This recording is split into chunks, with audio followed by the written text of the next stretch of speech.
ይሳካ ይሆን አይሳካ ይሆን ማለት አልፈልግም። ልግባና ልውደቅ፣ ወጣት ነኝ። ምሩቅ መሆንሽ ግራጁዌት ማድረግሽ የትኛዎቹ የህይወት ፓዝሽ ላይ ናቸው የረዱሽ? መውደቅን እንዳትፈሩ። ታሪክ ነው ወይ መሆነው ወይስ ተወለደች ሞተች ነው የሚሆነው ነው። አትችም ስባል ያለኝ ኢነርጂ ከታች የሚነሳውን ይነዝረኛል። ኮምፎርታብል ገዳይ ነው። ኮምፎርታብል ሆናችሁ ማለት ስለ እድገት አታስቡም፣ ስለ ነገ አታስቡም። የሆነ ላይፍ ውስጥ ተርን የሚያደርገን አጋጣሚ አለ። ምሳሌ መኪና የምትገዥበትን ተርኒንግ ፖይንት ነገርሽን፣ ግን ሊዲያና እንድትሆን ተርኒንግ ፖይንቷ ምንድን ነው? ያ ህይወት አይደለም። ስለዚህ you have to focus on yourself። የኔ እምነት ጥንካሬ ያለኝ ነገር በሙሉ የእግዚአብሔር ነው።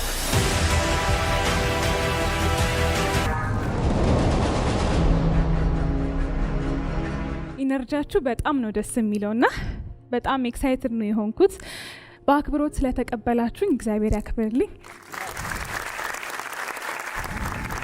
ዛሬ በድጋሚ ነው እዚህ የተገኘሁት። በ23 ዓመቴ ኦክቶበር ላይ ነበር የቀረብኩት። 95% ፕላኖቼን ወይም ደግሞ ያቀድኳቸውን ነገሮች አገባድጃለሁ እና 5% ነች የቀረችኝ። እሱም ይሳካል ብያችሁ ነበር የወጣሁት። እግዚአብሔር ይመስገን በደንብ ተሳክቷል።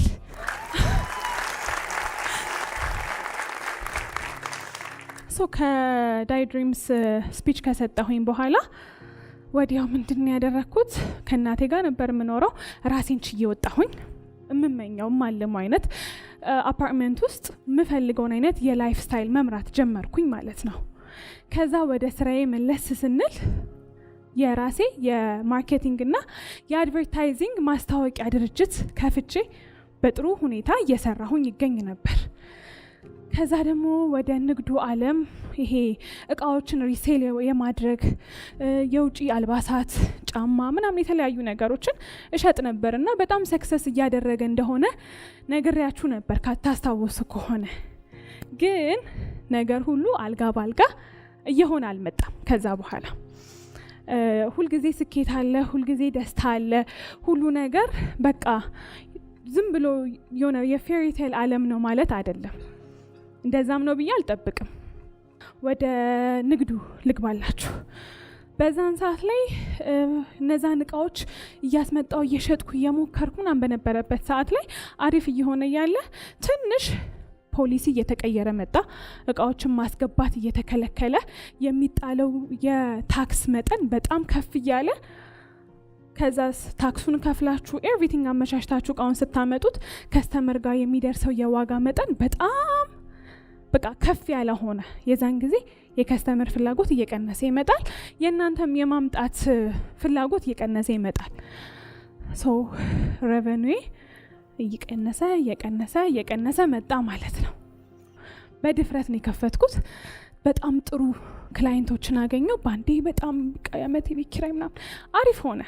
ከዛስ ሰዎች ድርጅቶች እያወቁት ሲመጡ በአንድ ጊዜ ከ40 በላይ ድርጅቶች ከነሱ ጋር ማርኬቲንግ እና ማስታወቂያ እንድሰራ መጡ።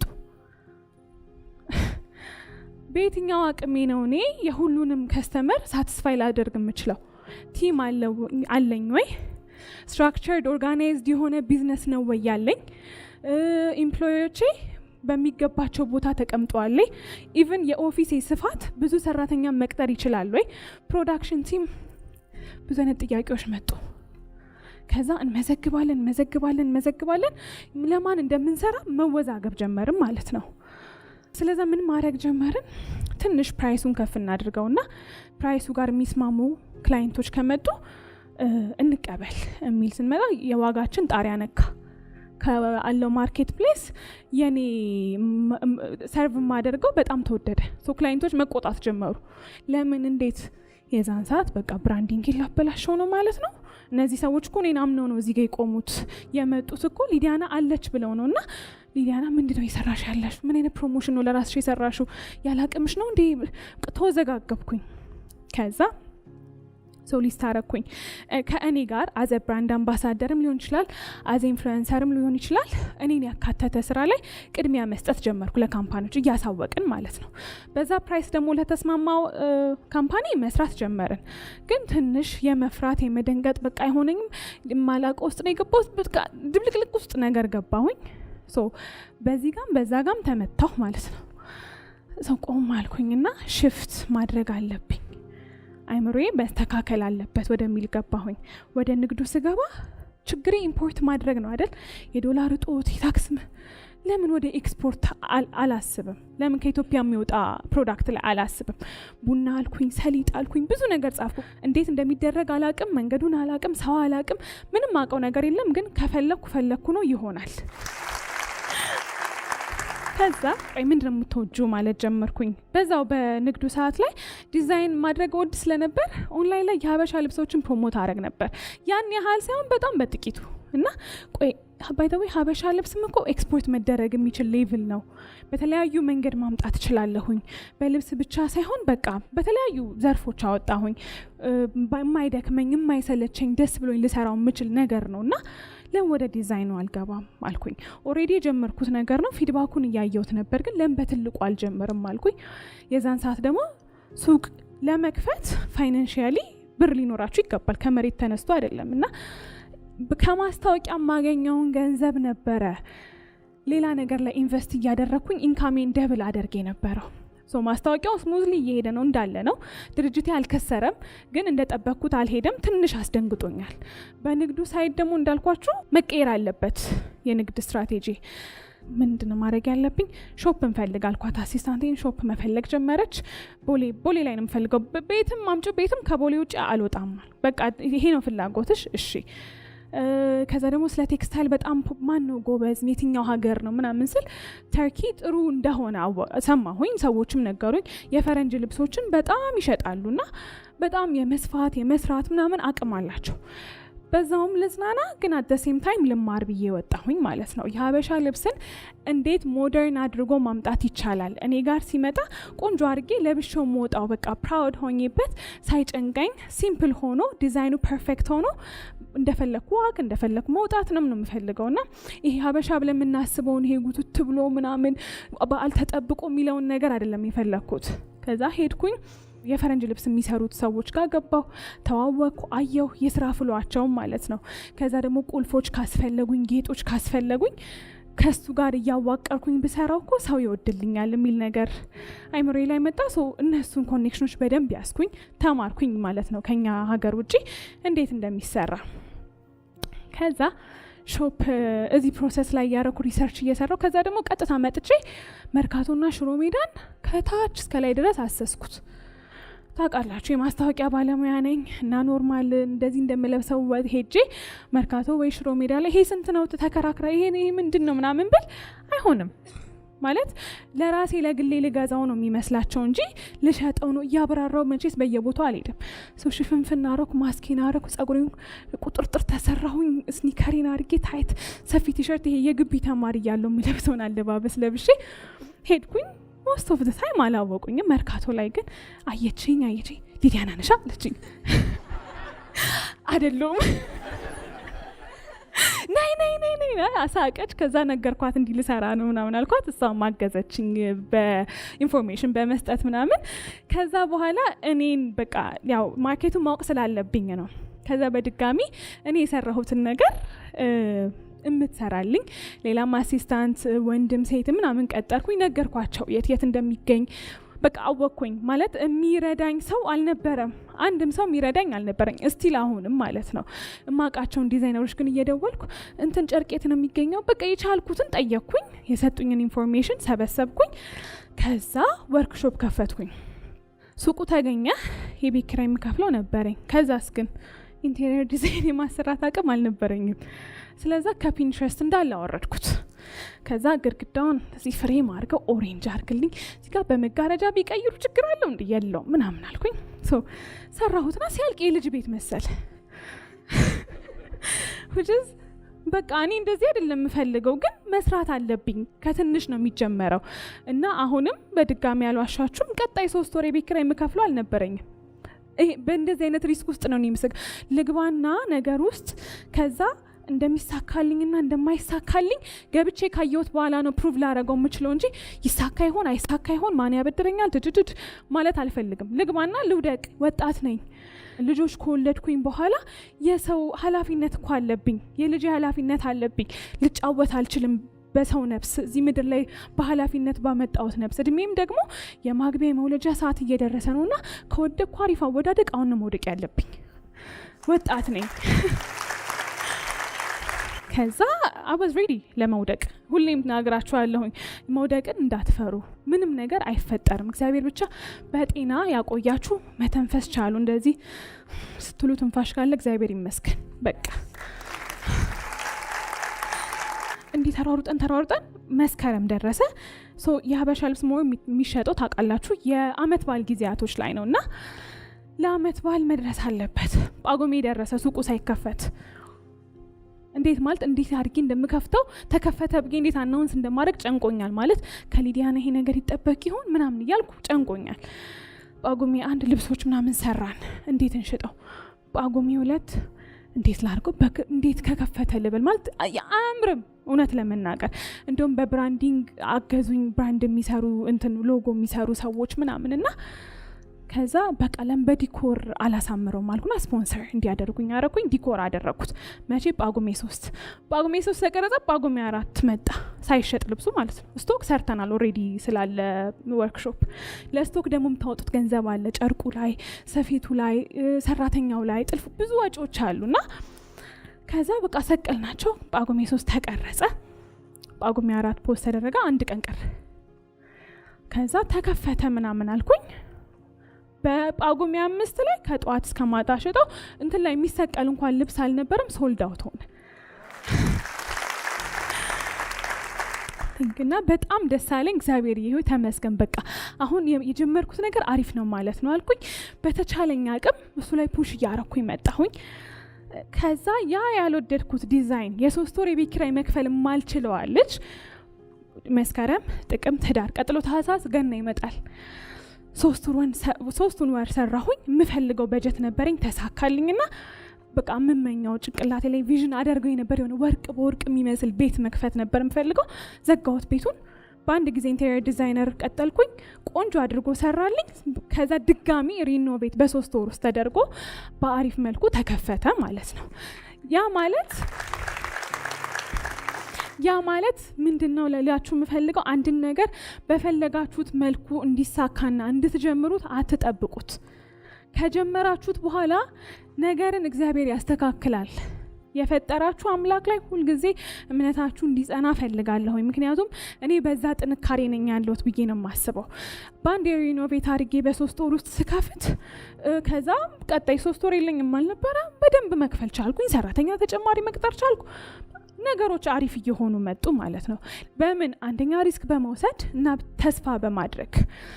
አሁን ማስታወቂያም ሰራችሁ፣ ዶክተርም ሆናችሁ፣ አካውንታንትም ሆናችሁ፣ ምንም ሁኑ የገቢ ምንጫችሁን ለሰው ኢምፕሬስ ማድረጊያ እንዳትጠቀሙበት።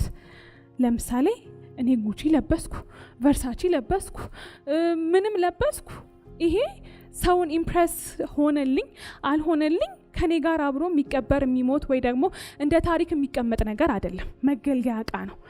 ኢንስቴድ ኦፍ ዶዊንግ ዳት በእርግጥ ሀብታም ልጅ ከሆናችሁ ቤተር ኳሊቲ ማድረግ የተመረጠ ነው። እና እኔ የማገኘውን ገንዘብ እዛ ላይ አልነበረም ኢንቨስት የማደርገው። ገንዘብ የሚያመጣ ነገር ላይ ቦርሳ ብገዛ ቦርሳው ገንዘብ አይሆነኝም። ቢዝነስ ላይ ኢንቨስት አድርጉ። ገንዘባችሁን በጣም ትንሽም ትሁን ትልቅም ይሁን ያገኛችሁትን ገንዘብ ባይ ዘ ዌይ ባንክ ላይ ገንዘብ ሲቀመጥ ይጨንቀኛል። እኔ ለእናቴ እላታለሁ ኧረ እኔ ገንዘብ ማየት አልፈልግም ባንክ ላይ ቶሎ ምን ላርግ ምን ላይ ኢንቨስት ላርገው በምን ደብል የማይወልድ ነገር አይደለም። የሚወልድ ነገር ላይ ፎከስ አድርጉ እና ዱፕሊኬት ብር ይታተማል እንጂ አይቆጠብም በደንብ። በእርግጥ ተቆጥቦ ነው ወደ ማተም ውስጥ የምንገባው፣ ግን ሳትቆጥቡት ዝም ብሎ አይመጣም። ባንዴ የሆነ ነገር ፕላን አድርጋችሁ ያ ገንዘብ ጋር ስትደርሱ ወደ ኢንቨስትመንት እንጂ ያቺ ገንዘብ ላይ መጋጌጫ አታድርጓት። ምንጋጌጥበት ዘመን ይደርሳል። የሆነ ደግሞ ሚራክል ተፈጠረ። it's like እኔ ፈጣሪ እኔ እንጃ አይደለም ኢማጂን የምታረጉት አይደለም የምታልሙት እግዚአብሔር የእውነት ድሪሜ ይሳካል ሳይሆን ቅዠት ምቃዥ ይሳካል የእውነት ነው የምላችሁና ህልሜ ይሳካል አይሳካም የሚል ጥርጥር ውስጥ አትግቡ መጀመሪያ መተማመን የምትሰሩት ነገር ላይ እምነታችሁን ጥላችሁ ፈጣሪያችሁን ይዛችሁ መሮጥ የተቻላችሁን አቅም ይዛችሁ መሄድ ነው የካምፓኒ ኔምን አልነገርኳችሁም ሊዲያና ሀበሻ ይባላልና ምን ቀልብ መሳብ ጀመረ አፍሪካ ዩኒየን እና አፍሪካ ሴሌብሬትስ የሚባሉ የትልልቅ ካምፓኒዎች የምታውቋቸው ፋሽን ሾው መድረክ አዘጋጁ ፋሽን ሾው መድረክ ሲያዘጋጁ የአፍሪካን ባህል ማስተዋወቅ ነው ከዛ አፍሪካ ላይ ያሉ ከ30 በላይ ሀገራት የሚሳተፉበት ካልቸር የሚተዋወቁበት ነውና በጣም የተለያዩ ማናቃቸው የአፍሪካ ሀገራቶች ልብሳቸው ምናቸው የሚያሳዩበት ነው ከኢትዮጵያ አንድ ሰው ብቻ ነው የሚፈልገው ከየሀገሩ አንድ ባህል ነው የሚታየው ከዛ ከኢትዮጵያ አንድ ሰው ነው አንድ ዲዛይነር ነው የሚፈልገው ተባለና እንደ እግዚአብሔር ፍቃድ አንዷ ዲዛይነር እኔ ሆኜ ስካይላይት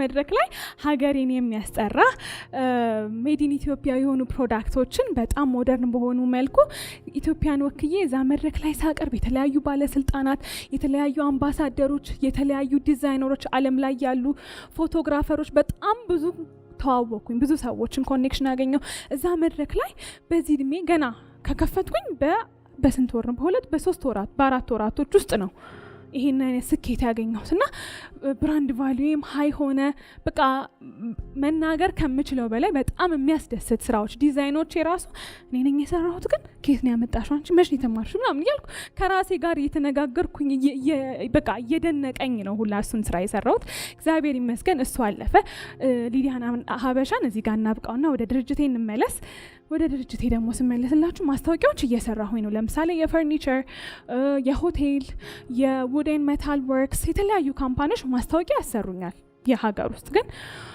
ምን እመኝ ነበር ይሄ ዶላሩን የምናምኑን ጉዳይ ሳይ እግዚአብሔር ይሄ ግን መች ነው በቃ በዶላር ገንዘብ የምታስገኘኝ በቃ ምኞቴ አይኔ ላይ በቃ ዶላር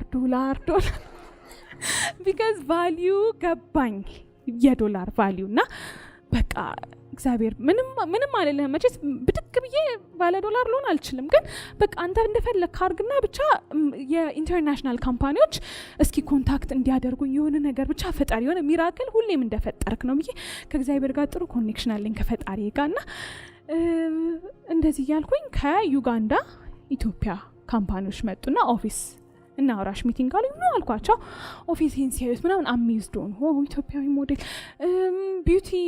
ቢዩቲ ብራንዶች ናቸውና ከኡጋንዳ የራሳችን አንድ ሞዴል አለን ከኢትዮጵያ ሞዴል ፈልገን ነበር የመጣ ነው አሉ አሁን በዶላር ላገኝ ነው ማለት በተነጋገርን በቃ በሆነ ጊዜያቶች ውስጥ ወደ ዩጋንዳ ጥሪ ያደረጉልኝ ሄድኩኝ አንድ አማርኛ የሚችል ሰው የለም ሁሉም የሀገራቸው ካልቸር በቃ ለየት ያሉ ሰዎች ያሉበት በጣም አሪፍ እኔ እንደዛ አይነት የብራንድ አምባሳደር ፊርማ አድርጌ አላቅም በጣም ብዙ ሰዎችን ተዋወቅ ብዙ ካልቸር አለ ብዙ ፋሽን አለ ከስራው በላይ በቃ ዓለም እንዴት ታምራለች ነው ያልኩትና ከዛ መድረክ ላይ ስትወጡ አምባሳደር መሆናችሁን አናውንስ ለማድረግ a land of beauty a land of culture a land of coffee ኢትዮጵያ ሲባል እኔ ነኝ ሞጣው ከመድረኳ ላይ from the land of coffee gold culture Ethiopia አያመንኩ አይደለም የወጣሁት እንዲህ እያልኩኝ ከዛ ሳያቸው በቃ አገሬን እያስጠራሁ እኮ ነው አቋትምና ኢትዮጵያን እያወቁልኝ እኮ ነው ምናምን እያሉ ራሴን መቆጣጠር ከምችለው በላይ የተሰማኝ ደስታ በዛን ቀን ብራንድ አምባሳደር ሆንኩኝ and I'm so happy to be the brand ambassador ልጅ ሆኜ ሀገሯን እኮ ሀገርሽን ታስጠሪያለሽ እኮ አጥኚ ስሪና ለካ እውነታቸውን ነው ለካ ሀገር አስጠራለሁ ማለት ነው የዛን ጊዜ ነው ያመንኩት ከዛ የዩጋንዳን ቢዩቲ ለሆነ ፕሮዳክት ብራንድ አምባሳደር ሆንኩኝ ወደ ምን ገባሁኝ ያው ሲያመጣው አንዴ ነው ከቻይና ደግሞ ከቻይና ደግሞ ያሉ ካምፓኒዎች የልብስ ማስታወቂያ እንድሰራላቸው ኢሜል አደረጉልኝ እሱንም ሰራው በቃ አሁን እየገባሁ ነው ማለት ነው በቃ እነዚህ ነገሮች አሪፍ እየሆኑ ሀገር ውስጥ ያሉትም ክላይንቶቼ በጣም ጥሩ ደረጃ ይሄ ኢምፖርት ያልኳችሁን ትቼ በቃ ወደ ውጪ ደግሞ ኤክስፖርት አይደለ ፍላጎቴ ወደ ውጪ የሀበሻ ልብሶችን ለሀበሻ ከስተመሮቻችን መሸጥ ዲኤችኤል ማድረግ ጀመርም ማለት ነው። ዋው ጉድ አልኩኝ። ሶ ስቴፓችን ከፍ እያለ ነው። ከዛ ወደ የት ገባሁኝ? እረፍት ደግሞ መውሰድ አለብኝ። ብዙ ስትረስ አድርጌ ነው ባይ ዘ ዌይ መሀል ላይ ብዙ ስትራግል አለ። ያ ሁላ ነግሬያችሁ የሚያልቅ ስላልሆነ ነው። ብዙ ጣውረዶች፣ ብዙ ድካሞች፣ ብዙ አይቻልም፣ አይሆንም፣ በቃ አይሳካም የሚሉ መንገዶች አሉ። ግን እነሱን ታልፎ ነው። በምንድን ነው የሚታለፈው? በውስጥ ጥንካሬ ነው። ውስጣችሁ ሰላም ነው ወይ? ውስጣችሁ ጠንካራ ነው ወይ? በተለይ በዚህ እድሜ which is በጣም ያንግ በሆነ እድሜያችን ላይ ብዙ ነገሮች ያጋጥሙናል። በቤተሰብ ዙሪያ ሊሆን ይችላል፣ በጓደኛ ሊሆን ይችላል። ኢንቫይሮንመንታችን በጣም ሊከብደን ይችላል እና ራስን ማዳመጥ፣ ራስን መሆን፣ ለራስ ምኞት በቃ መዳከር አለ አይደለ? ለሰው ማጨብጨብ ሳይሆን እንትና ጎበዝ ትለኛለች፣ እንትና ኢምፕሬስ አረጋታለሁ ወይ ሶሻል ሚዲያ ላይ የሆነ ቫልዩ ያገኛለሁ ሳይሆን እኔ ኔክስት 5 years ሴት ነኝ ነው። እኔ የማፈራው ትውልድ ሊዲያናን ማን ብሎ ነው የሚያያት ነው ዞር ሲል ታሪክ ነው ወይ መሆነው ወይስ ተወለደች ሞተች ነው የሚሆነው ነው። ስለዚህ you have to focus on yourself። ስለምንም ጉዳይ ሊሰጣችሁ አይገባም። በምታምኑበት መንገድ መሄድን ነውና ከዩጋንዳ ተፈራርሜ ስጨርስ 25 ዓመቴን ማከብርበት ጊዜ መጣ። በጣም ነበር 25ን ምፈራት 25 በቃ ትልቅ ነኝ የሚለውን አፕሩቫል ጭንቅላቴ በቃ የመታው በቃ 25 ሆነሽ ማለት የራስሽ የምትፈልጊው አይነት አፓርትመንት መኖር አለብሽ፣ የራስሽ የምትመኝ አይነት መኪና ሊኖርሽ ይገባል which is ኒዶቼ ማለት ነው። የራስሽ የሆነ ስራዎች ሊኖርሽ ይገባል፣ የራስሽ የሆነ ሰስተኔብል ኢንካም ሊኖርሽ ይገባል። ከዛ በኋላ የአዋቂ ሰው የትልቅ ሰውን ተግባር ነው የምትፈጽሚው፣ ኃላፊነት አለብሽ። እንደ ወታደር ነው በቃ ከራሴ ጋር የምነጋገረውና 25 ሲሆነኝ ልደቴን ለማክበር ዱባይ ሄድኩኝ። ከዛ ብዙ ገንዘብ ሰራው።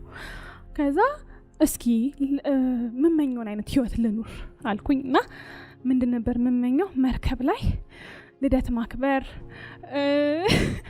የልጅ ምኞቶች ናቸው። በእርግጥ ግን አሁን ወደ ትልቅነት እየገባን አይደለ? ሶ በቃ ትልቅ ሰው ሆንኩኝ ብዬ ለጭንቅላት ያስቀመጥኩትም ሰው ባይ ዘ ወይ ባሰበው ነው የሚሄደው፣ ለራሱ በሰጠው ጎል ነው።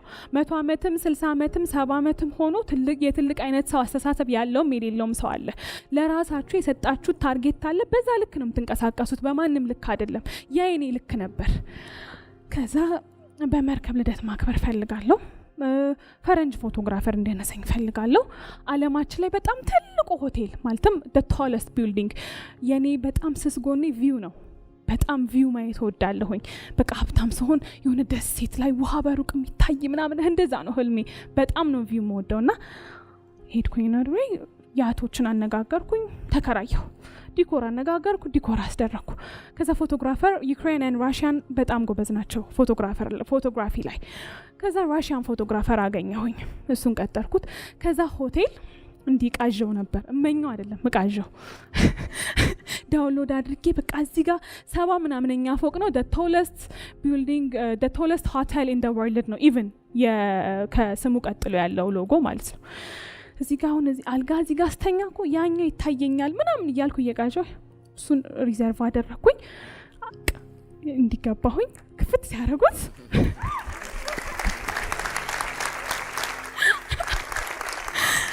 ኤግዛክትሊ በቃ this is success አልኩኝ። የኔ እንግዲህ እዚህ ጋር ይሄ ነው ማለት ነው ስኬት አልኩኝ። በራሴ ቆሜ ያለማንም እርዳታ በፈጣሪ እርዳታ ብቻ በራሴ ገንዘብ ሜክ አድርጌ ካምፓኒ ከፍቼ የምመኘው አይነት ቤት ውስጥ እየኖርኩኝ በዛን ሰዓት ጥሩ መኪናም ነበረኝ በዛ እድሜ። በቃ የሆነ እኔ ነኝ አትርፌ አሁን እስኪ ሊዲያ እንደማን ይሙት የዛሬ 3 ዓመት ተማሪ ግቢ ያለሽ እንደዚህ ትደርሻለሽ ብለሽ ታምኚኝ ነበር እያልኩ ከመስታወት ጋር ከራሴ ጋር ማውራት ጀመርኩኝና እግዚአብሔር እውነትም በቃት ሚራክል ነው የሚሰራው ህይወት ላይ ምፈልገውን አገኘው። ከዛ በሱ ጆርኒ አለፍኩኝ። ኮምፎርት ዞኔ በቃ ተመለስኩኝ። ሰስተኔብል ኢንካም አለኝ። በዚህ ጋር ብራንድ አምባሳደር ነኝ። ማስታወቂያዎች አሉ። ምን እየተሰማኝ መጣ? ኮምፎርታብል ሲሆን ኮምፎርታብል ገዳይ ነው። ኮምፎርታብል ሆናችሁ ማለት ስለ እድገት አታስቡም፣ ስለ ነገ አታስቡም። ድልድል ብላችሁ የበላችሁ የጠጣችሁ ከጓደኛ ጋር የተዝናናችሁ መኪና የነዳችሁ ያ ህይወት አይደለም። ከዛ አረ ሊዲያ ንቂ ብለው አልነቃም where is your consistency, where is your discipline, የታለ ፎከስ ፖይንትሽ, make it happen ተጫጫውኩ ከራሴ ጋር ቆይ አሁን ባትሪ ሎ ላይ ነኝ ለምን ቻርጅ አላረግም ዴቭ ጋር ሄጄ መጥቼ ክላስ ገባሁ ለምን ፊውቸር ካለው ሰው ጋር ተስፋ ካለው ሰው ጋር ኢነርጂ ካለው ሰው ጋር ስትውሉ ብዙ ይጠበቅብኛል መነሳት አለብኝ አሁን እዚህ ጋር ስለ ብሬናችሁ አቅም አይደለ አቅምሽን ረሳሽው ይሄ እኮ የሰው ልጅ አይምሮን ካፓሲቲውን ያለማወቅ ጉዳይ ነው ካፓሲቲሽን ረሳሽው ኒውሮንሶችን ረሳሻቸው ኮንሺየስ ሰብ ኮንሺየስ ማይንድሽን ኮንትሮል ማድረግ ረሳሽ በቃ የሆነች ነገር ታስፈልግሻለሽ ብዬ 33ኛ ፓሽ ላይ ነው መሰለኝ ገባሁኝና 1-2 ክላስ ገባሁ ወደ አክሽን በቃ የለውም አረ ሊዱ ክላስ በቃ እና በደንብ አክሽን መውሰድ ጀመርኩ ልክ ዴቭ ጋር ስመጣ እንዳልኳችሁ ወደ ቻርጂንግ ፖይንት ገባሁኝ ኢንስቴድ ኦፍ ውጭ ራት ከመብላት ክላስ እዚህ ቁጭ ብልና ጥሩ ነገር በሰማ ይሻለኝም ማለት ጀመርኩ ማለት ነው ከዛ ወደ ራሴ እየተመለስኩኝ መጣሁኝ እንዳልኳችሁ ወደዚህ ወደ ሀገሬ ወደ ኢትዮጵያ መጣሁ ማለት ነው ክላሶቼንም ወሰድኩኝ ወደ ራሴ ተነጋገርኩ what do I need more ደወልኩና እንዲሁም ዴቭ ጋር ክላስ ከመግባቴ በፊት በቃ ሁሉ ነገር ተመችቶኛል ይመስለኛል ህልም አለኝ አልኩት ግን አላለቀም ግን ቆይ ዴቭ ልንገር ብዙ ነው ህልሜ ትልቅ ነው ህልሜ ግን አሁን ያለውበት ተመቸኝና በቃ ሁሉ ነገር የተሳካልኝ መሰለኝ ምናምን አልኩት ከዛ እንደነገርኳችሁ ከክላሱ በኋላ I need more ተነሽ ይሄ ምንድነው it's just ዶት እንኳን አትሆንም የሰራሁት ስራ ላይ ላይ ገና ልጅ ነኝ በጣምና ብዙም የፈጠርኳቸው ትልልቅ ነገሮች ኖሮት ምናምን የሆነ ትልቅ ነገር ኖሮኝ አይደለም እዚህ ጋር የቆምኩት ዛሬም ቢሆን ገና ብዙ ይጠበቅብኛል ብዙ መማር ብዙ መስራት አለብኝ ከዛ አልኩኝ ምን ፈለኩኝ 25 አመት የሞላ አይደል መመኛው ቤት ላይ የኖርኩ ነው መኪና ስለ መኪና ላወራላችሁ ይሄ ፖይንት በጣም እንቆቅልሽ የሆድ ቁርጠት የሆነ ፖይንት ነው በዛኛው ቪዲዮ ላይ ካያችሁ ገና ተማሪ ያለው ስራዎችን ሳገኝ ቪትስ ተከራይቼ ነዳ ነበር ከዛ ትንሽ ያላለ ገቢ ሳገኝ ኮሮላ ተከራይቼ ነዳ ነበርና የሆነ ሜካፕ መሰራበት ቦታ ተሰርቼ ስወጣ ስለ ሰዎች እንዴት አይምሯችሁን እንደሚነኳችሁ ልነግራችሁ ፈልጌ ነው እና በጣም የተያዘ መንገዱ ጠባብ ነው መንገዱና እየሄድኩኝ እዚህ ጋር ስጋ ቤት ነገር አለ ወንዶች ተቀምጧል እየበሉም ነው ሊዲያና ተባባሉ ኮሮላ በሚይዝበት ዘመን ከዛ ወይኔ እቺ ልጅ ቆይ አሁን አንድ ሀብታም አታ ነው በስማም ይኸው ሌሎቹ እኮ ከሰው ኋላ ተነስተው ስንት መኪና አልዋወጡ እች ፋራ ምን ትመስላለች ሴቱ እኮ ብልጥ ነው እቺ ሞኝ ናት ምንም አይገባትም ና በቃ አንተ አይደለም ሳይጥልላት ቅርብ ብታገኝም ቢትላለች ና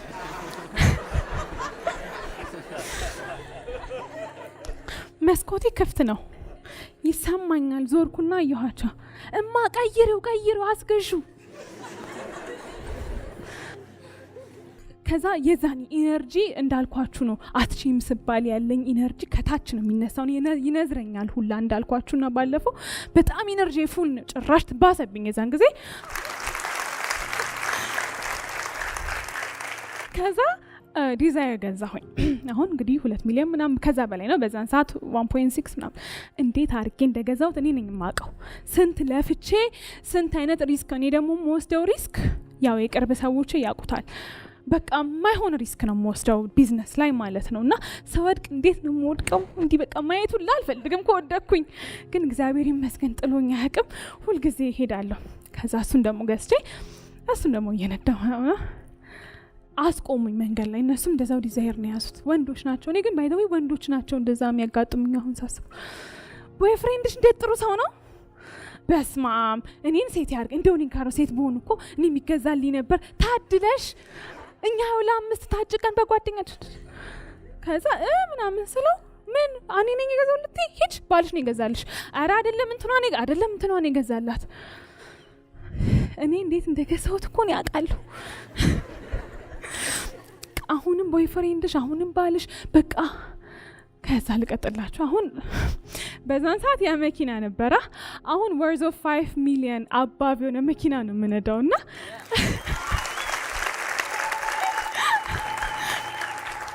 አሁን አልኩኝ ይሄ መኪና እየነዳው ሲያዩ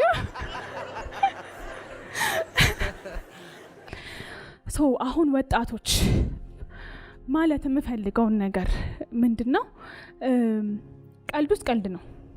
ወደ ምር ግን ስንገባ ሴት ስለሆነች ቆንጆ ስለሆነች በራሷ መንቀሳቀስ፣ በራሷ መስራት፣ በራሷ ማትረፍ፣ ህልሟን ማሳካት አትችልም ማለት አይደለም። በራሷ ትችላለች። ባይተው መኪና ህይወት ሆኖ አይደለም፣ የሰክሰስ ጥግ ሆኖ አይደለም። አንድ ሲሆን ነገር ተመኘ ያን ሲያሳካ ተሳካለት ይባላል። ዳትስ ኢት። አፕግሬዲንግ ላይፍ ነው። ድሮ እኮ ታክሲ ተሰልፌ ሃይገር ተጋፍቼ ባቡር ተጋፍቼ ነው የሄድኩት እኮ ተማሪ ያለሁኝ። ግን I want better life እያልኩኝ bettering my life ነበር በዛ ሞመንት።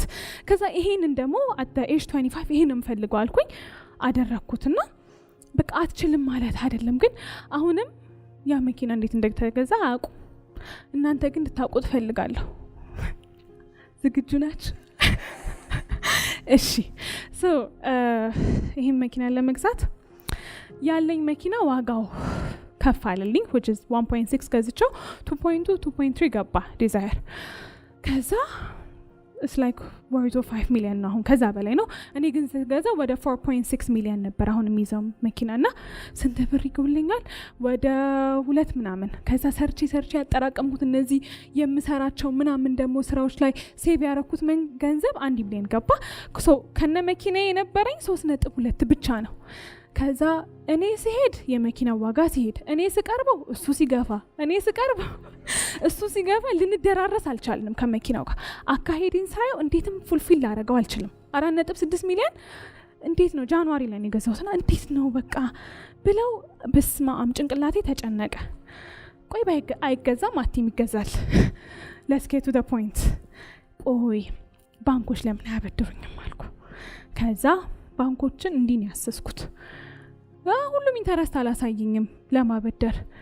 ከዛ እኔ እኮ የተበዳሪውና አቋም አለኝ ማለት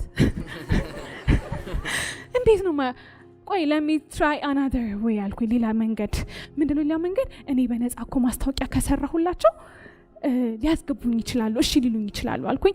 ፕሮፖዛል አቀረብኩኝ።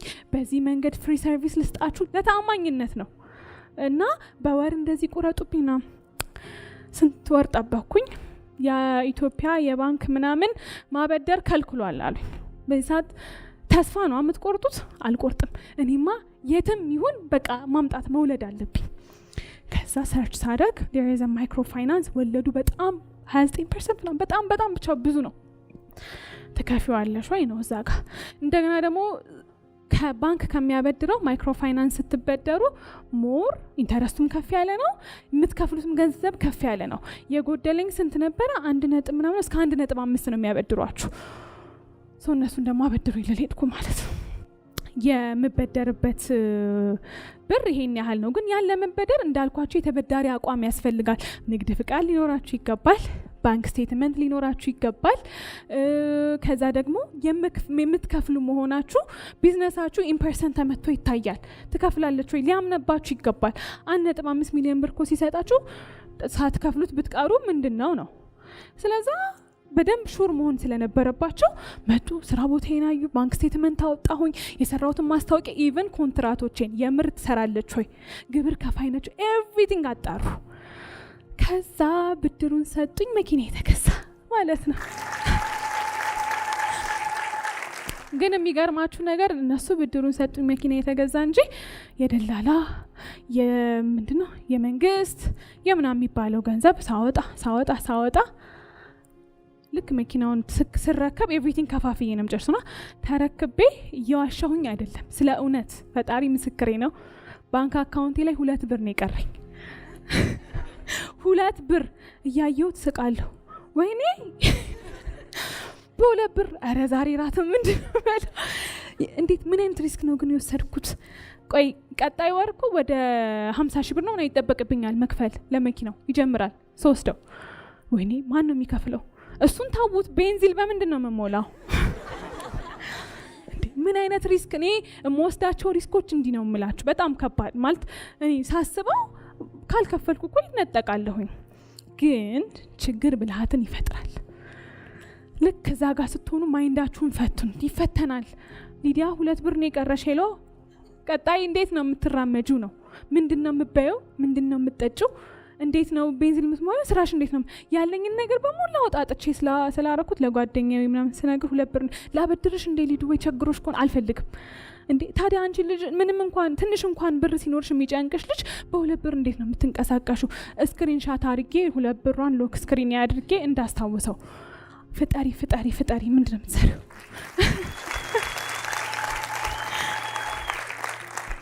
ሰው ምንድነው መስራት ምቺ? ምንድነው የምትሰሪው? ምንድነው መፍጠር ያለብን? እንዴት ነው ኢንካማችን የምናገኘው ምናምን። ሰው የውጭ ካምፓኒዎችን ኢንተረስታቸውን በምንድነው የምትስቢው? ሰው የእኔ ኢንተርናሽናል ሞዴል ነው መሆን የምፈልገው። ወደዛ መንገድ ገብቻለሁ አልኳችሁ። እንዴት ነው መሳም የምችለው? ሶሻል ሚዲያን በምን መልኩ ነው ፍላጎቱ እንዲጨምር የማደርገው? ኤቭሪቲንግ ፎከስ አድርጌ መስራት ጀመርኩ ማለት ነው። በደንብ ሶሻል ሚዲያ ላይ ጠንክሬ መስራት ጀመርኩ። አት ዘ ሴም ታይም ሰስተኔብል ኢንካም በሊዲያና ሀበሻ አገኛለሁ። አት ዘ ሴም ታይም ማስታወቂያዎች እንዲመጡ ወደ እኔ የሚመጡበት ኢንዳይሬክት መንገዶች አሉ። ራሳችሁን ካምፓኒ በሚፈልጋችሁ መሰረት ብቁ አድርጋችሁ መገኘት ማለት ነው። እሱ ላይ በደንብ ፎከስ አደረግኩኝ። እግዚአብሔር ይመስገን ግን ይሄ ፈጣሪ እኔ ሚራክል ነው። አሁንም እዛች 2 ብር ኖሮኝ በሳምንቱ ስራ መጣልኝ። 2 ብር ኖሮኝ እና እየተጨናነኩኝ ምናምን ስራው መጣና የሚገርም ስራ ነው ማለት እንዴ ጀስት አቴንድ እንዳደርግ የሆነ ኢቨንት ነው የተጠራሁትና አቴንድ በማደርገው ነው ገንዘብ የሚከፈለኝ። በደንብ ነው የሚከፈለው። ጀስት አቴንድ አረገች መጣች ተብሎ ብር ተከፍሉኝ እኔ አያውቅም። በዛ ልክ ከዛ እንደዚህ ያለን ከፍልሻለን ጀስት አቴንድ አድርጊልን ምናምን። እሺ በመምጣት ትከፍሉኛላችሁ? እሺ ያረመጣለሁ እንዴ እንዴት አልመጣም? ሶ ሄድኩኝ አገኘው። የዛን ጊዜ ቤንዚል የምና ኤቭሪቲንግ ሴትል አደረግኩኝ። ስራዎቼንም ትንሽ ኢንካም እያገኘው ነው፣ ግን ስትሮንግ አልነበረም። ፋይናንሻሊ ስትሮንግ አልነበርኩ። እንዳልኳችሁ በደንብ ሶሻል ሚዲያ ላይ እየሰራው ስለነበር የውጭ ካምፓኒዎች ወደ እኔ መጡ። ከዛ ማስታወቂያዎች፣ ሆቴሎች ምናምን ኤቭሪቲንግ ወደ እኔ መጡ፣ የሀገር ውስጥም የውጭም ካምፓኒዎች። ከዛ የሀገር ውስጥ ካምፓኒዎች ኢንካም ማግኘት ጀመርኩ። ያው ድሮ የምሰራቸው የማስታወቂያ ስራዎች እንዳሉ አውቃለሁ፣ ግን ቢጠፉስ የሚባል ነገር አለ ሪስክ ስትወስዱ። ቀጠሉ። ኢንተረስት እየበዛ መጣ። የሊዲያና ሀበሻም ሶርስ ኢንካም እሱም አለው ደህና እየሆንኩኝ መጣው፣ እየተሻሻልኩኝ መጣው። ከዛ ግን የውጭ ካምፓኒ አሁንም 2 ካምፓኒ በጣም ትላልቅ ካምፓኒዎች እንግዲህ ጃንዋሪ ነው የገዛሁት፣ አሁን ሜይ ላይ ነን መሰለኝ አይደለ? ሶ በእነዚህ ጊዜያቶች ውስጥ ነው ደግሞ ተመልሼ ከዜሮ ፋይናንሻሊ ቢልድ ያደረግኩት ማለት ነው። ከረንትሊ እንግዲህ በጣም በጥሩ ሁኔታ ላይ ይገኛለሁ። ለምሳሌ የያንጎ ከ20 በላይ አገራቶች ላይ ሰርቪሱን ፕሮቫይድ የሚያደርግ በጣም ትልቅ ካምፓኒ ከኔ ጋር በብራንድ አምባሳደርነት ተፈራርሟል። እሱን እየሰራው ነው። በተጨማሪ ደግሞ አሁንም ኢንተርናሽናል ካምፓኒ የጆኒ ዋከር ከረንትሊ ኢንፍሉዌንስ እያደረኩኝ ሶሻል ሚዲያ ላይ ከሱ ጋርም እየሰራው ነው እና ጥሩ ካምፓኒዎች ወደ እኔ መጡ ማለት ነው። የሀገር ውስጥም የውጭም ካምፓኒዎችን ይዤ ከዛ ደግሞ ሊዲያና ሀበሻም ከሚያመርተው ደብል የማስታወቂያ የዲዛይን የኤቭሪቲንግ ማኔጅ እያደረግን ወደ አሪፍ መስመር ላይ እንገኛለን። ከዚህ በኋላ ደግሞ በጣም ትላልቅ ፕሮጀክቶችን ትላልቅ ስራዎችን ይዤ ወደ እናንተ ቀርባለሁ ማለት ነው።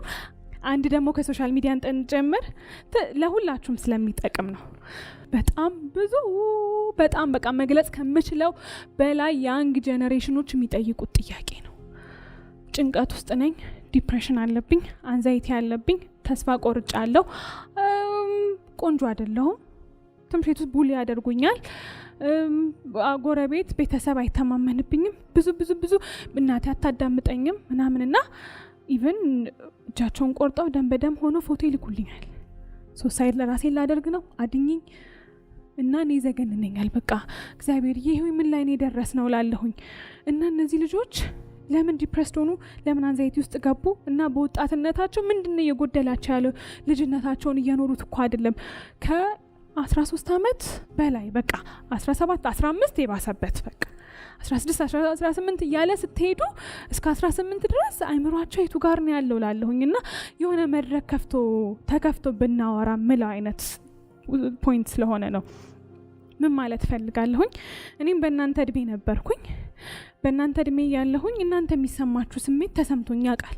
አብዛኛዎቻችን በጣም ያንግ ይሁንና በጣም ህፃን በነበርንበት ጊዜ ላይ ያ ነገር ይሰማናል። ብዙ ሰዎች ጥለውን ይሄዱ። አሁን ደግሞ እኔ እንኳን እሻል ነበር፣ ምክንያቱም ሶሻል ሚዲያ አላቅም ነበር ልጅ እያለሁኝ ላይክ ባክን 13 14 ዓመቴ ላይ እና ራሴን ኮምፔር በማድረግ ምናምን አልጨነቅም ነበር። ሌላ ህይወት አላቅም። ትምህርት ቤቴን እና ቤቴን ነበር ማቀው። እናንተ ግን አሁን እንትናን ሴሌብሪቲ ታዩና የእናንተን ህይወት ታዩትና በጣም ይራራቅባቸዋል። ሶሻል ሚዲያ ላይ ያለው ነገር በሙሉ እውነት ይመስላችኋል። የዲፕሬሽን አንደኛው መንስኤ ማለት ነው በዚህ እድሜ ላይ ያሉ ህፃናቶች። ሁለተኛው መንስኤ ከቤተሰብ ጋር አለመግባባት፣ አለመደማመጥ። ቤተሰብ እነሱን የሚረዳቸው አይመስላቸውም። የፍቅር የመሳሳት ነው ቁጣቸው፣ ግን አትችልም፣ አይሆንም፣ ሂድልኝ ምናምን ጩኸት ነው። እንደዛ ነው እኔም እንደዛ ነው ፐርሲቭ አደረገ የነበረው፣ እንደዛ ነው የሚገባኝ የነበረው። እና እሱን ስሜት ራሳችሁን ካልቀየራችሁ ማንም ኢንቫይሮንመንታችሁ ላይ አይቀየርም። እናታችሁ አትቀየርም፣ አባታችሁ አይቀየርም፣ እህት ወንድማችሁ አይቀየርም። የእናንተ አመለካከት ነው መቀየር ያለበት። በመጀመሪያው ፖይንት ላይ ከሶሻል ሚዲያ ጋር ያልኩት ራሳችሁን ኮምፔር አታርጉ ስላልኳችሁ አታደርጉም ማለት አይደለም። በትዕዛዝ የሰው ልጅ አይኖርም። ግን ጭንቅላታችሁን ከፈት አድርጋችሁት እነሱ እኮ እዚህ ጋር የደረሱት ምን አድርገው ነው? ስንት አመቷ ነው? ምኑ ጋር ነች? እኔ የት ነኝ ያለሁት? አንደኛ እሱ። ሁለተኛ የሚታየው ነገር በሙሉ እውነት ነው ማለት ነው ወይ? አይደለም። እኔ ሳለቅስ ተቸግሬ ቅድም እንዳልኳችሁ ማስክ አድርጌ ስሯሯጥ ምናምን እየቀረጽኩ ላይ እየገባው ነበር እንዴ? ሁልጊዜ አምሮብኝ ቆንጆ ሆኜ ምናምን አይደል ፖስት ማደርገው? ስቸገር አይታችሁ 2 ብር ኖሮኝ አይታችሁኛል? አላያችሁኝም። የእውነቴን ነው የምላችሁ።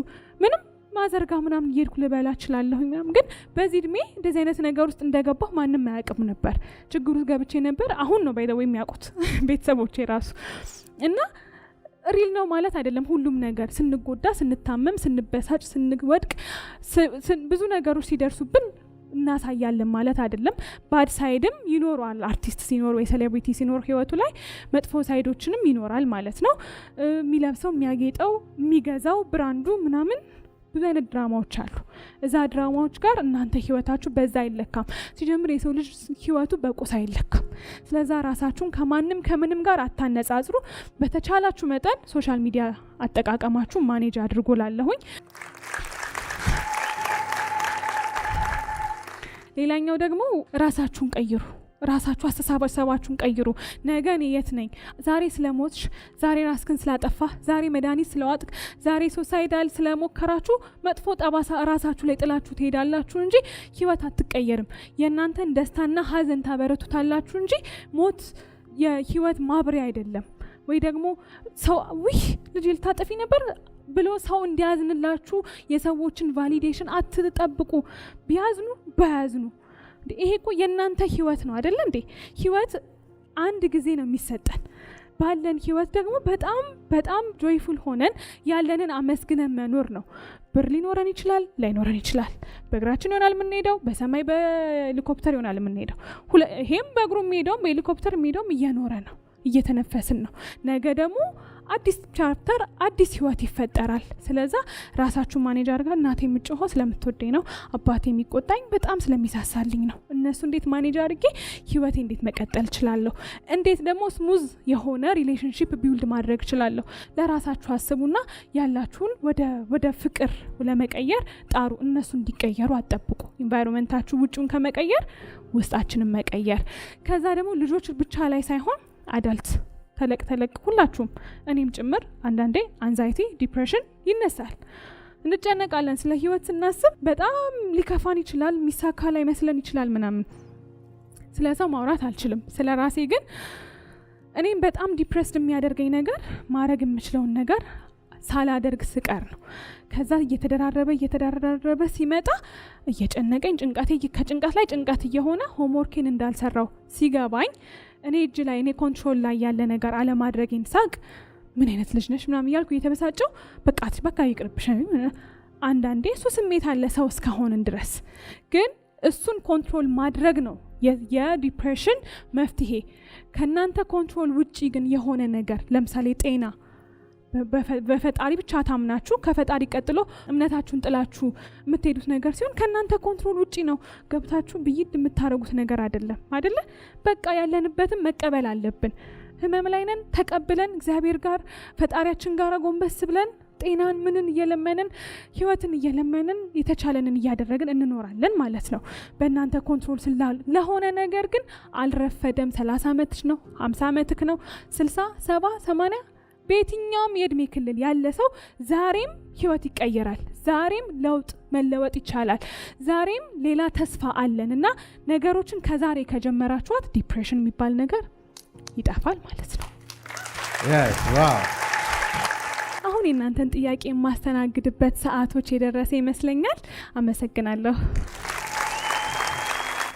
16 ዓመቴ ነው የራሴን ኦፊስ ራን አድርጋለሁ የራሴን የሆነ ቢዝነስ እየጀምራለሁ አክቹሊ በደንብ እያሳካሁት እገኛለሁ ይሄ ለኔ ሰክሲድ ነው ኢን ዚስ ታይም ግን ከዚህ በኋላ የምፈልጋቸው ነገሮች አሉ ሁሌም ቢሆን ሰክሲድሽ ትረስትሽ ነው ብዬ አስባለሁ አይደል ያመንሽባቸው ነገሮች ትረስትሽ ምንድነው ሶ ትረስትሽ ምንድነው ትረስቴ ፈጣሪ ነው የማይታመኑ ነገሮችን የማይመስሉ ነገሮችን ይቻላል ብዬ እንዳምን የሚያደርገኝ ፈጣሪ ነው ምንም ላይ ውሃ ላይ ትሄጃለሽ ብትሉኝ እግዚአብሔር ካለ ሄዳለሁ ነው የምላችሁ በቃ በፈጣሪ ላይ ያለኝ እምነት እንደዚህ ብዬ ነው ማምነው ፈጣሪን ስለዛ የኔ እምነት ጥንካሬ ሁሉ ነገሮችን ስጀምርም ስጨርስም የሁሉ ነገር ቫልዩ የሚያገኘው ያለኝ ነገር በሙሉ የፈጣሪ ነው የእግዚአብሔር ነው ሁሉ ክብር ምስጋናው እምነቱ ሁሉ ለሱ ይገባዋል በቃ እሱ ጋር የኔን እምነት እሱ ነው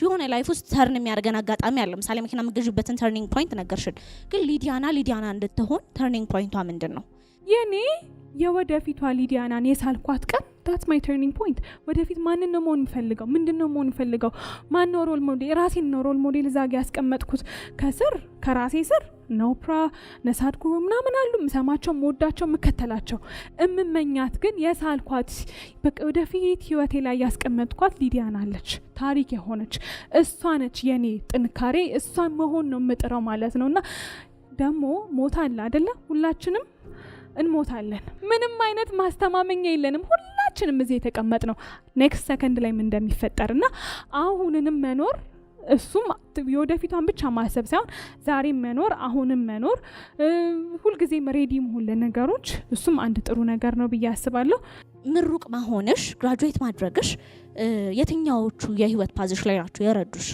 እንዴ እኔ ከዩኒቨርሲቲ ትምህርት ቤት ባልማር ሲጀምር ቤዚክ ኖሌጅ የሌለው ሰው ነገሮችን ለማስተካከል በጣም ይከብደዋል ከዛ ደግሞ ከሰው ጋር ካልኖረ የሆነ ሰው የሰው ባህሪያትን ባንዴ መላመድ በጣም ይከብደዋል እኔ ዩኒቨርሲቲ ባልማር ኖሮ የሰዎችን ባህሪያቶች ማኔጅ ማድረግ አልችልም ነበር ዩኒቨርሲቲ ላይ ብዙ ተጎርቻለሁ ፍሬሽ እያለሁኝ ስለ ሰው ባህሪ እምነት ብዙ ነገሮች ነው የምትማሩት ግቢ ስትገቡ ባትገቡ እንኳን እስከ 12ኛ ክፍል ያላችሁ ኦፖርቹኒቲ እኮ መማር ነው እቺ እድሜያችሁ እኮ ልጅ ስለሆናችሁ እኮ ነው ልጅነታችሁ መቀበል ሰው እንዴት ልጅ ሆኖ አይኔ ትልቅ ነኝ ይላል እንዴ የህፃን ልጅ ህፃን ነው ቲኔጅ ነው ወጣት ደግሞ ወጣት ነው አዛውንት ነው ይሄ የህይወት ፕሪንሲፕል ነው ገንዘቡም ይደረሳል ማጌጡም ይደረሳል ሁሉም ነገር ይደረሳል ግን እኔ በመማሬ ነገሮችን ቶሎ አንደርስታንድ ማድረግ እንድችል ተረጋግቼ ማዳመጥ እንድችል የሰውን ባህሪ መለካት እንድችል ነገሮች ሲያጋጥሙኝ ብዙ ነገሮችን እንድፈታና በማርኬቲንግ ዋይዝ ደግሞ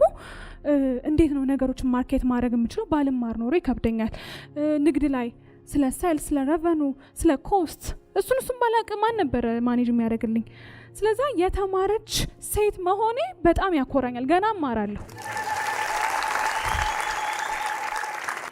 ስለዚህ በመጨረሻ እንደ ሊዲያና ያሉ ብዙ ሰዎች አሉ የድሪምስን ክላስ ወስደው በዳዊት ድሪምስ ስልጠና በደንብ አድርገው ወስደው ብዙ ጀግኖችን እያፈራ ያለ ድንቅ የአንደኛ ክፍለ ዘመን ጀግና ነው አይደል ዳዊት ድሪምስ ስለዚህ እባካችሁ እሱን ደግሞ ከፍ ባለ ክብር ወደ መድረክ እንጋብዘው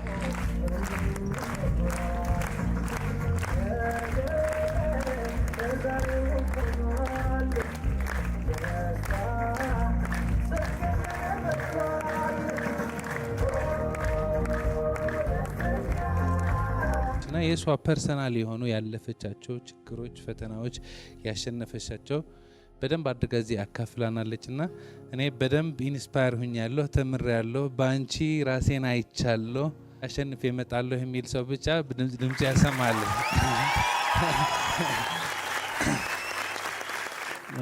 ቻሌንጅ የሆንሽበት ተስፋ የቆረጥሽበት የተጨነቅሽበት አይ ከዚች ላልፋት አልችልም ያልሽባት ሰዓት አለች እዛ ቦታ የሆነ ሰው አለ አሁን እዚህ ጋር አንቺን ሲሰማ ደግሞ ለካ ይቻላል፣ ይሄ ይቻላል የሚሉት ነገር እውነት ነው።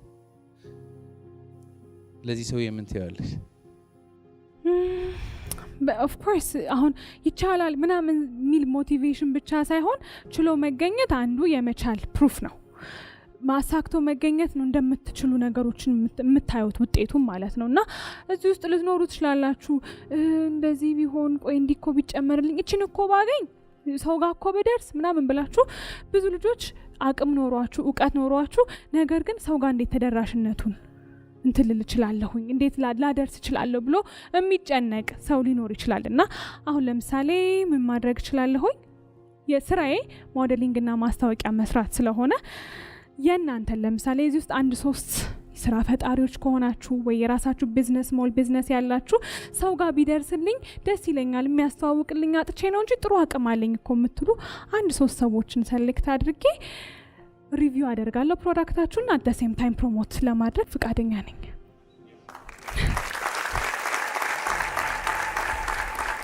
ስለዚህ ይሄ ለማሳካት ኦልሬዲ ስራ ያለ ሰው ስራ ላይ ያለ ምርት ላይ ያለው ፕሮዳክት ያለው ሰው እና ሊዲያና ብታስተዋውቅልኝ ማሸነፍ እችላለሁ የምትሉ ሰዎች አንድ የሆነ ፕሮፖዛል ጽፋችሁ ነገ ጠዋት ይዛችሁ ነው እሱን ኮምፓይል አድርገን ለሊዲያና እንሰጣታለን። 3 ያሸነፉ የሚገርም ሀሳብ ያላቸው ሰዎች በደንብ አድርገሽ ታስተዋውቀሽ ትልቅ ደረጃ እንዲደርሱ ትረዳለሽ። ሊዲያና ኢትዮጵያ ውስጥ ብቻ ሳይሆን ከኢትዮጵያ ውጭ ብዙ ቦታዎች ሄደሻል፣ ብዙ አገሮች አይተሻልና እዛ ስትሄጂ ትቀናያለሽ፣ ለሀገርሽ የምትመኙ ነገር አለና ምን አለበት ሀገራችን ሰላም ሆና ፍቅር ሆና ይሄ ሁሉ ነገር ትተን አብረን በመስራት የግል ህልማችን ብቻ ሳይሆን የሀገር ህልማችን አናሳካም የምትዩ የውስጥሽ ፍላጎት እንዳለ ያስታውቃልና ምን ትመኛለሽ? የኢትዮጵያ ሀገሬ ብዙ ነገር ውስጤ ቢታይ ብዙ ነው፣ በጣም ብዙ ነው። የተለመደ ቃል ነው። ሰላም፣ ፍቅር፣ ጤና፣ ጥሩ ተስፋ ሁሉንም ነገር እመኛለሁ።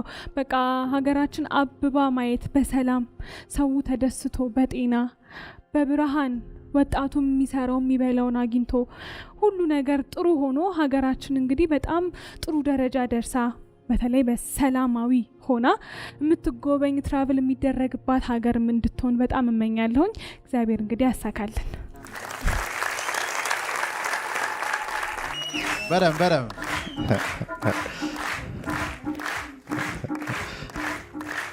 አመሰግናለሁ።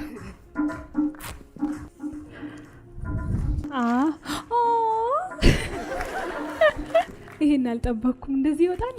በጣም አመሰግናለሁ። ቴንክ ዩ። ሄለን ለረጅም ጊዜ እንደዚህ አይነት ስራዎች ስትሰራ አይተናታል። ልክ እንደ ሄለን እንደዚህ አይነት ስራዎች የሚሰሩ ሰዎች ጎበዞች የሆኑ የሚያሸንፉ ያሉ ሰዎች ትንሽ የማስታወቂያ ጉልበት ቢያገኙ ደግሞ መብረር ይችላሉ። ስለዚህ ፕራክቲካሊ ስራ ያላችሁ ሰዎች ብትሆኑ ፊልተር ለማድረግ ይቀላል። ገና ሀሳብ ሳይሆን ፕራክቲካሊ ስራ ያላችሁ ሰዎች ቢሆን ቆንጆ ነው። ሀሳቡም ወደ ተግባር ይቀየራል። ለዚህኛዋ ግን 3 ሰው ብቻ ስለሆነ በሱ መንገድ እንያዘ። ደስ ይለኛል። እኔ ድንቅ ነኝ፣ ትልቅ ህልም አለኝ፣ አልገባኝም ነበር፣ አሁን ግን ገብቶኝ አይምሮዬን እየተጠቀምኩበት እገኛለሁ። ወደፊት እራመዳለሁ፣ እችላለሁ፣ ይሳካል። አመሰግናለሁ።